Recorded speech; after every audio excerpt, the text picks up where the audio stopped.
The Bible. It's 66 books of history, stories, letters, and poetry that fit together to form God's one big story. The epic adventure of how He created us and loves us so much that He made a way to rescue us. As we travel through the Bible, from Genesis to Revelation, we discover people who met God and found their lives changed forever. Now, for an amazing story. Inspired by the entire Bible.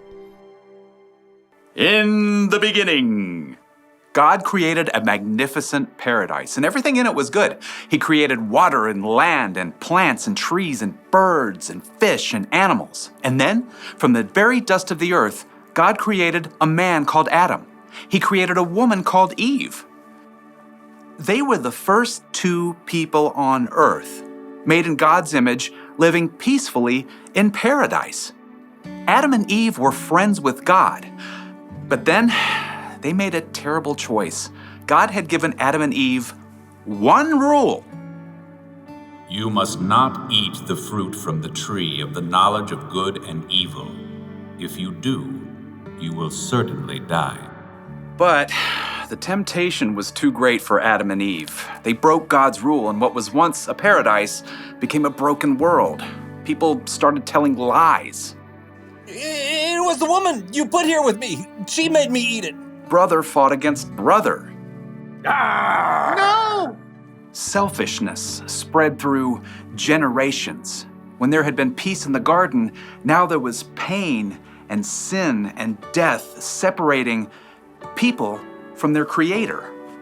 But God had a plan to make peace once again with the people He loved so much. Hundreds of years after Adam and Eve broke His rule, God chose a man named Abraham and said, All nations on earth will be blessed because of you. Look up at the sky.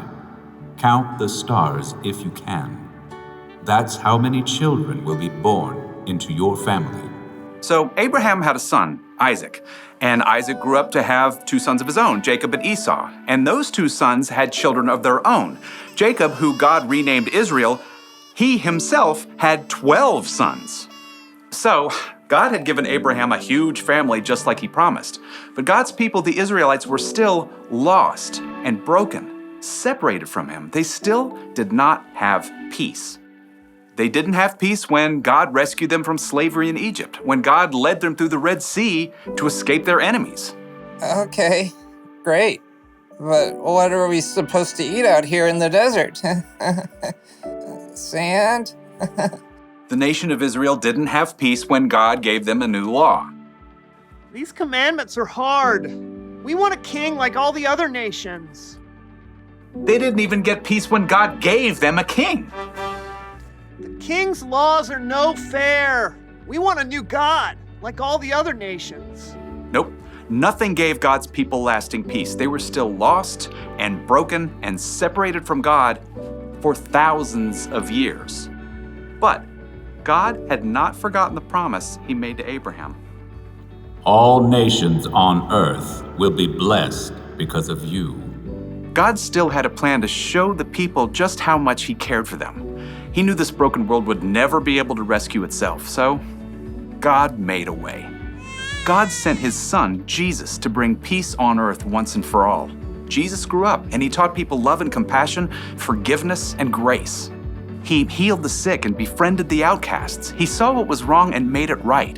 He loved the world and its people so deeply, He gave His life on a cross to pay for the sins of the whole world. Father, forgive them. They don't know what they're doing. In Colossians, the Apostle Paul tells us God made peace through Christ's blood, through His death on the cross. When Jesus chose to give up His life, He paid the cost of every sin ever committed and every sin that had yet to be committed.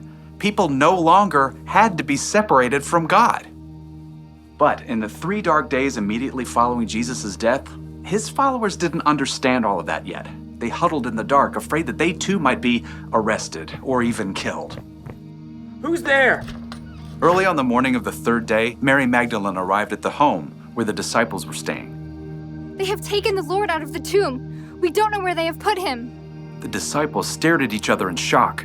Then Peter and John lunged for the door. They raced each other all the way back to the tomb where Jesus had been placed. The tomb really is empty.